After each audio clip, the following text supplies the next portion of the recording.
Every so often I ask on Twitter for weird art recommendations. Independent, amateur, avant-garde art, especially horror art. When I did this recently, Twitter user @KaijiDatingSim recommended a webcomic called Feast for a King to me. She said, "Feast for a King is an absolutely gorgeous, in the creator's words, sci-fi action dark comedy, horror, erotica? Story about man-eating worms.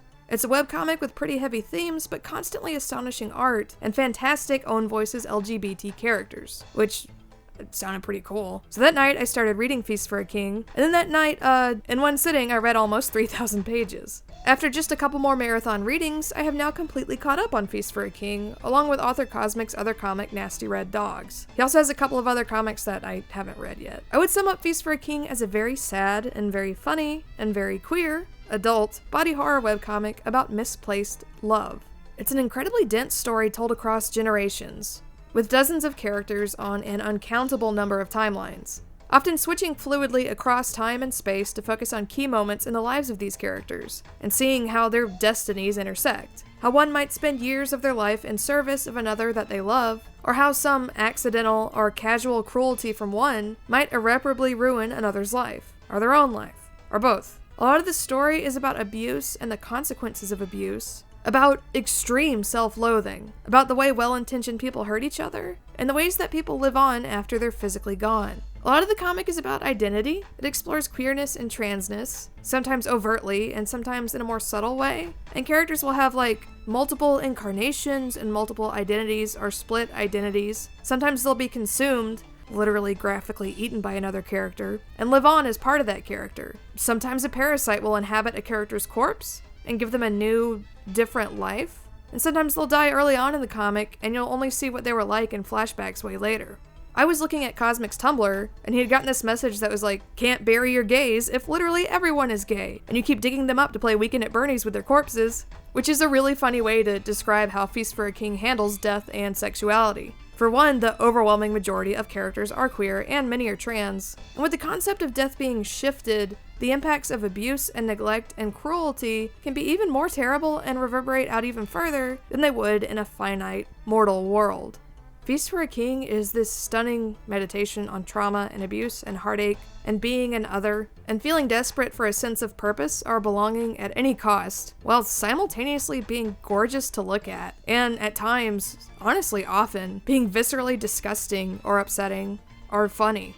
There is a lot of really unflinching gore and body horror where characters consume each other or deform themselves as a reflection of their emotional state. The art style at the beginning of the comic is really sketchy and really rough, in a way that's kind of off-putting, and it's a little bit difficult to get through at first, but there was something to it in the personality of the art, where I figured I should keep at it, and I was right. One very unique aspect of Cosmic's approach to drawing his comic is that some scenes are there to move the plot along, and they'll be drawn in a rougher, sketchier, more utilitarian style, while other times you get these huge, overwhelming, gorgeous splash pages of fight scenes, or establishing shots to push the feel of how huge the scope of this world is, or impactful, upsetting character moments with way more detail. Reading the comic, you can tell that he cares more about telling his story and getting to the big moments, and does maintain, even in sketchier pages, this beautiful use of light and color and blocking and of character expressions, and there's that focus on progressing the story and getting to what he's interested in as a storyteller versus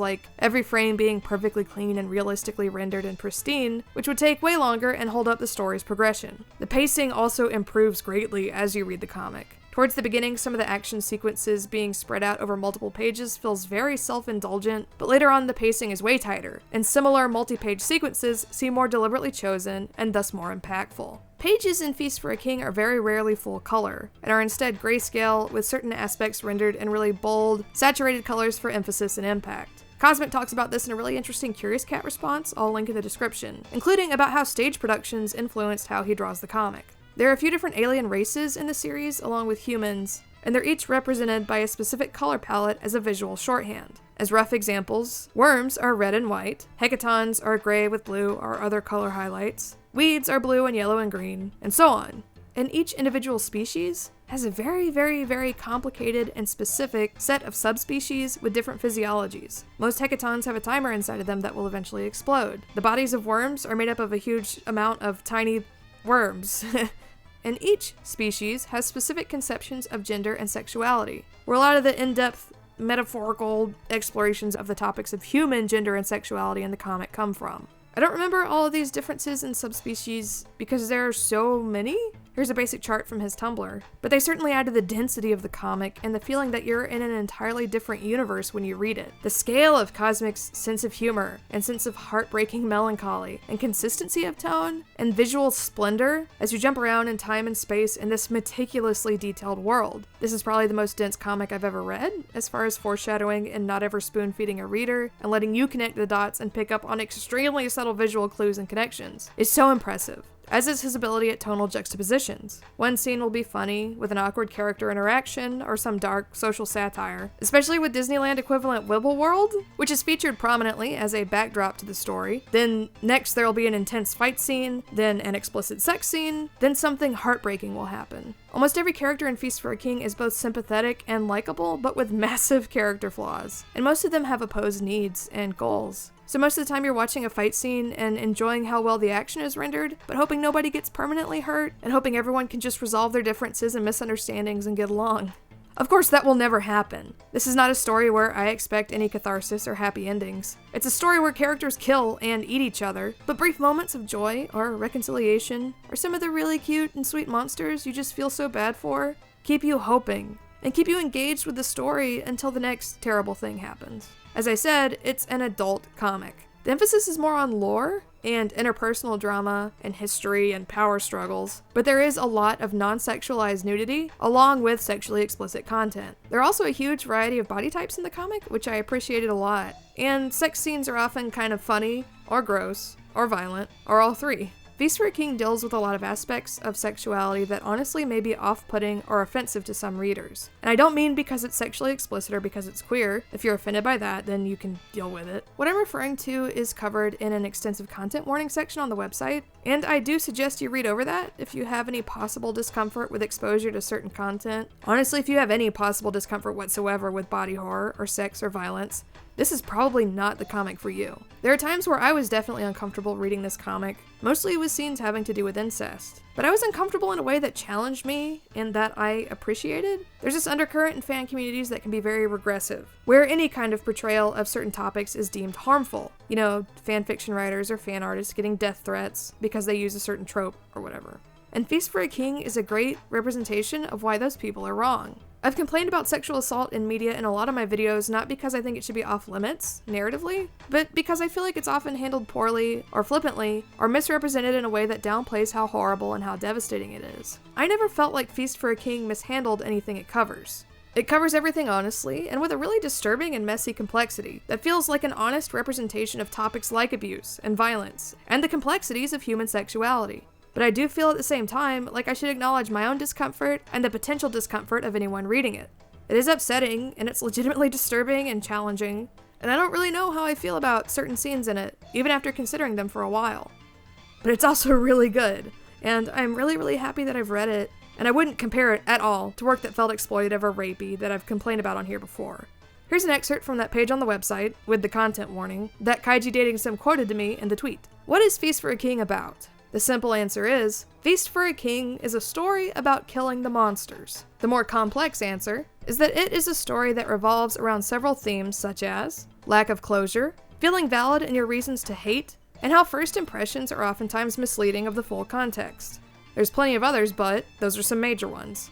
It's a very heavily graphic comic, visually and narratively, that revolves around a pretty sizable cast. No one person is the main character, and it also has a non-linear format of telling events as it spans over a huge timeline. I slowly piece together the puzzle pieces that make up the full story, and I deliver them at an unusual pace. But yeah, very heavy with sexual and violent content, as well as other complex and dark issues. It's a pretty brutal comic at times, without much or any consideration for who is looking. Everything's kind of on the table with nothing sacred.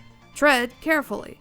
And that's great because Cosmic is definitely not saying, if you're easily offended, watch out Snowflake, whatever. It's just a very direct warning about the art that he's made, and that he's made without compromise. And Feast for a King has a fan base and some very engaged fans, but I am legitimately shocked that it isn't hugely popular, like Undertale or Homestuck or something. Honestly, I really do not like Game of Thrones, and after some half-hearted attempts, I gave up on ever reading Homestuck. But I feel like whatever it is that people respond to in those shows, the struggles for power, the super complicated lore, the really unique aesthetic and visual language, did resonate with me and really hooked me here. If you have some time to invest, and if you have an open mind with regard to content that deals with sex and abuse, then I would highly recommend this comic. This really is one of the coolest and most unique things I've ever read. It's like novel dense, but really charming and funny, and it will really push your boundaries, the way great art does, while also just breaking your heart watching these characters hurt each other. You can buy the comic on itch.io and read it for free on the website.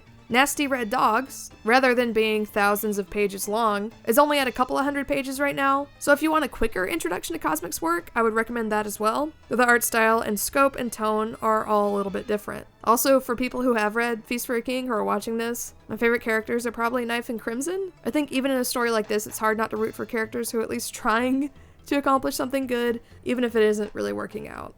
Thanks for watching! If you want to support my work, I have both a Patreon and a Ko-fi. And if you have any recommendations for weird, experimental queer horror art, I am always interested. Thanks!